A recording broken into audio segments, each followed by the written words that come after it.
क्या आपने नोटिस किया है कि कुछ साल पहले तक इंडिया में इन्वेस्टमेंट का मतलब होता था फिक्स डिपॉजिट, सोना, प्रॉपर्टी, एलआईसी एक्सेट्रा। लेकिन आज हर महीने लाखों डीमैट अकाउंट्स खुल रहे हैं। एसआईपी फ्लोज रिकॉर्ड हाई पे है। 20-25 साल से लोग इन्वेस्टिंग इन स्टॉक मार्केट पे ज़्यादा फोकस कर रहे हैं।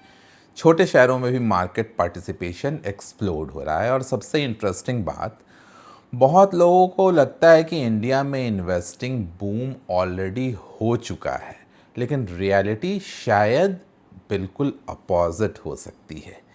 इंडिया की फिनेंशियलाइजेशन स्टोरी अभी बस शुरू हुई है। और ये सच है कि अगले 10-15 साल Indian equities, capital market, asset management, insurance, wealth management सब के लिए बहुत बड़ी अपॉर्चुनिटी बन सकते हैं। आज की वीडियो में हम बात करेंगे फिनेंशियलाइजेशन आखिर होती क्या है, इंडिया अभी किस स्टेज पर है फिनेंशियलाइजेशन की, क्यों आने वाले सालों में मनी फ्लो इक्विटीज़ की तरफ शिफ्ट हो सकता है, लॉन्ग टर्म इन्वेस्टर्स के लिए इसका क्या मतलब हो सकता है। ये वीडियो शॉर्ट टर्म ट्रेडिंग के लिए नहीं है, बल्कि इंडिया की long term wealth transformation story को समझने के लिए है। दोस्तों, मेरा नाम है सौरभ सुमन और मैं हूं आपका पर्सनल वेल्थ गाइड और आप देख रहे हैं मेरा चैनल इन्वेस्टिंग विद सौरभ। याद दिलाना चाहूँगा, मैं एक सेबी रजिस्टर्ड इन्वेस्टमेंट एडवाइज़र नहीं हूं, इसलिए कोई भी निवेश करने से पहले अपने वित्तीय सलाहकार की राय ज़रूर ले लें। अब फिनेंशियलाइजेशन का सिंपल मीनिंग सुनने में बहुत इंस्टीट्यूशनल वर्ड लगता है, फिनेंशियलाइजेशन, लेकिन इसका सिंपल मतलब है जब लोगों की सेविंग्स धीरे धीरे ट्रेडिशनल एसेट्स से निकलकर, ट्रेडिशनल एसेट जो मैंने पहले बताया, गोल्ड, फिक्स डिपॉजिट या रियल एस्टेट, इनसे निकलकर फिनेंशियल एसेट्स में जाने लगती है। ट्रेडिशनल एसेट्स मैंने बताया आपको, फिनेंशियल स्टॉक मतलब हो गया जैसे स्टॉक्स, म्यूचुअल फंड्स एसआईपी के थ्रू, या insurance products, pension products, bonds, ETFs, ये सब फिनेंशियल एसेट्स हैं। डेवलप्ड इकोनॉमी में ये ट्रांजिशन बहुत पहले हो चुका है। यूएस जैसी इकोनॉमी में काफ़ी पहले ये ट्रांजिशन हो गया है, लेकिन इंडिया, हम अभी ट्रांजिशन फेज़ में हैं। और यही शायद सबसे बड़ा अपॉर्चुनिटी जोन भी है। इंडिया ट्रेडिशनली इन्वेस्टिंग नेशन नहीं था, इंडिया हिस्टोरिकली सेविंग नेशन रहा है, इन्वेस्टिंग नेशन नहीं। लोग पैसे बचाते थे, लेकिन उस पैसे को ग्रो कम कराते थे। मिडिल क्लास माइंडसेट क्या था? Safety first. Fix deposit safe है, प्रॉपर्टी सेफ है, सोना सेफ है और हमेशा के लिए ही है, और रिस्की चीज़ों से हम डिस्टेंस बना कर रखते थे। और ऑनेस्टली उस समय ये गलत भी नहीं था, क्योंकि फिनेंशियल अवेयरनेस कम थी, एक्सेस मुश्किल था, तब स्मार्टफोन और इंटरनेट इतना था नहीं, ट्रस्ट के इश्यूज थे स्टॉक मार्केट में, मार्केट पार्टिसिपेशन लिमिटेड था। लेकिन अब पूरा इकोसिस्टम बदल रहा है। डीमैट अकाउंट एक्सप्लोजन हो गया, एक साइलेंट रिवॉल्यूशन है ये डीमैट अकाउंट इतने ज़्यादा खुलना। कुछ साल पहले डीमैट अकाउंट अनकॉमन चीज़ थी, लेकिन आज करोड़्स में अकाउंट खुलते हैं। मार्केट करेक्शन के बावजूद इतने, मतलब पिछले 2-3 साल से मार्केट मोर और लेस स्टैग्नेंट है, उसके बावजूद मार्केट पार्टिसिपेशन बढ़ रही है। ये सिर्फ नंबर नहीं है, ये बिहेवियरल शिफ्ट है। अब इन्वेस्टिंग एलीट लोगों तक सीमित नहीं है, टीयर 2, टीयर 3 सिटीज़ तक पार्टिसिपेशन पहुंच चुका है।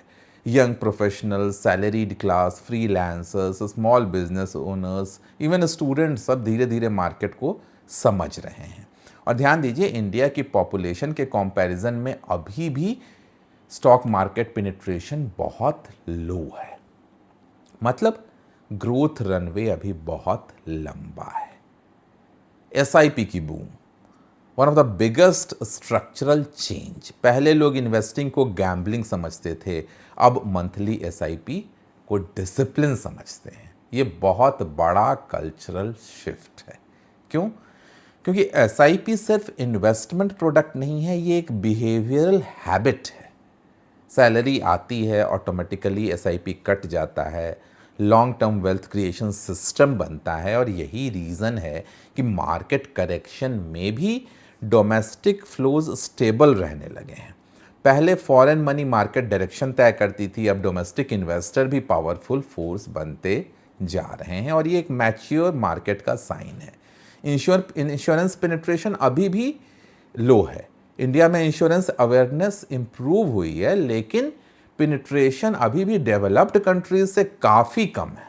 और जैसे जैसे इनकम लेवल बढ़ते हैं, health insurance, life insurance, retirement planning, wealth protection, इनकी डिमांड नेचुरली बढ़ती है। अब जरा सोचिए कि इंश्योरेंस कंपनी क्या करती हैं।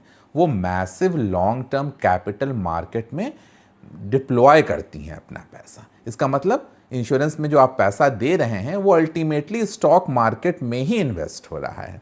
इनडायरेक्ट इक्विटी पार्टिसिपेशन की ओर आप बढ़ रहे हैं।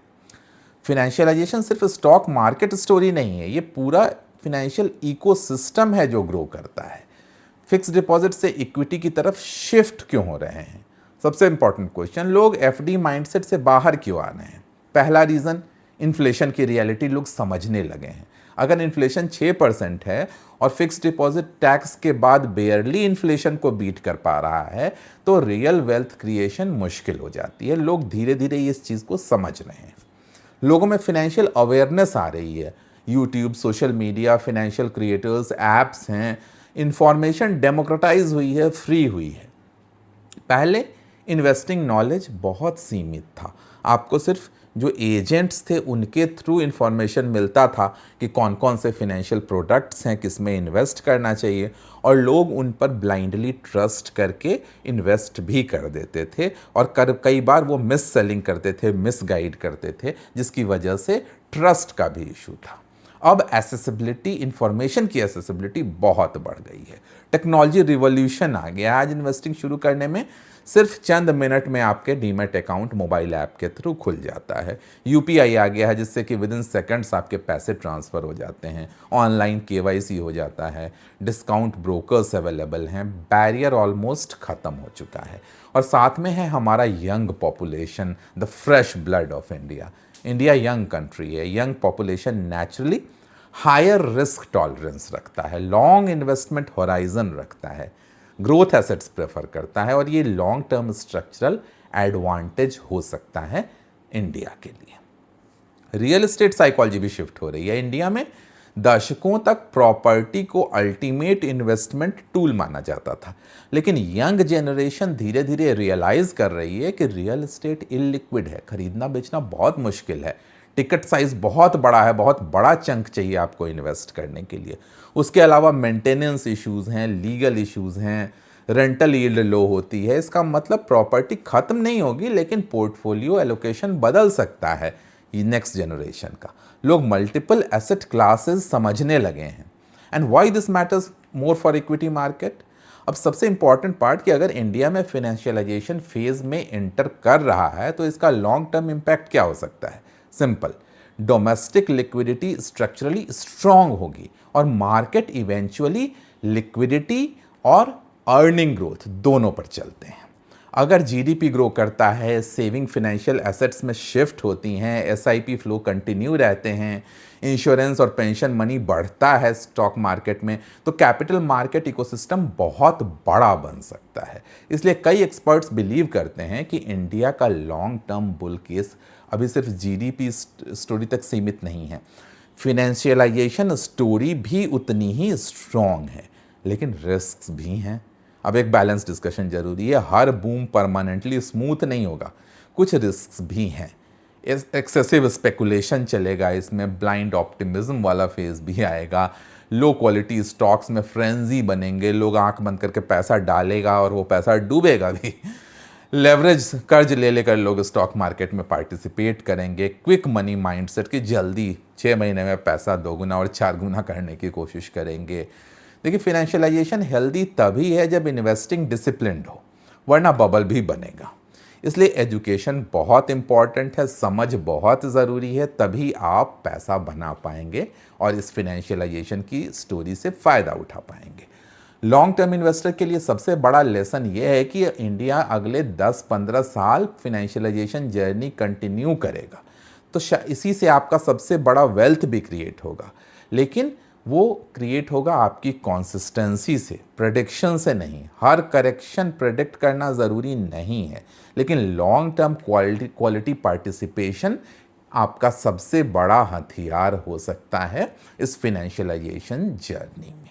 क्योंकि वेल्थ क्रिएशन अक्सर इकोनॉमी के स्ट्रक्चरल शिफ्ट्स में ही बनता है, और इंडिया शायद अभी एक मैसिव स्ट्रक्चरल ट्रांजिशन के शुरुआती फेज में लग रहा है।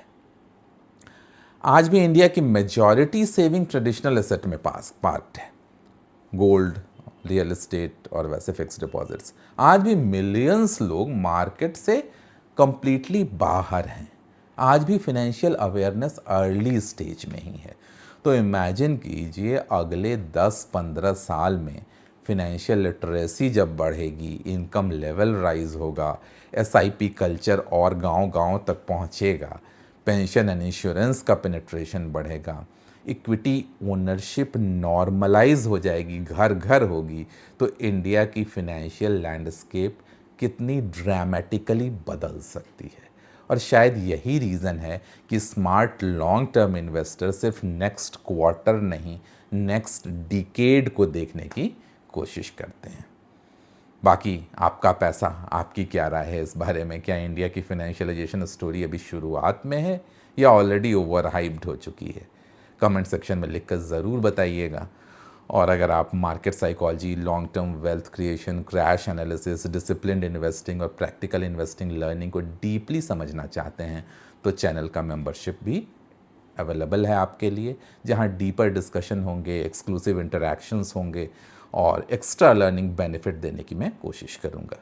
जैसा कि मैं हमेशा कहता हूं, मेरी मेजॉरिटी लर्निंग कंटेंट आज भी कम्प्लीटली फ्री है यूट्यूब चैनल पे, लेकिन अगर आप डीपर इंटरैक्शन चाहते हैं मुझसे तो आप मेंबरशिप एक्सप्लोर कर सकते हैं। जल्दी ही मिलेंगे ऐसे किसी नए वीडियो के साथ। तब तक सौरभ सुमन साइनिंग ऑफ।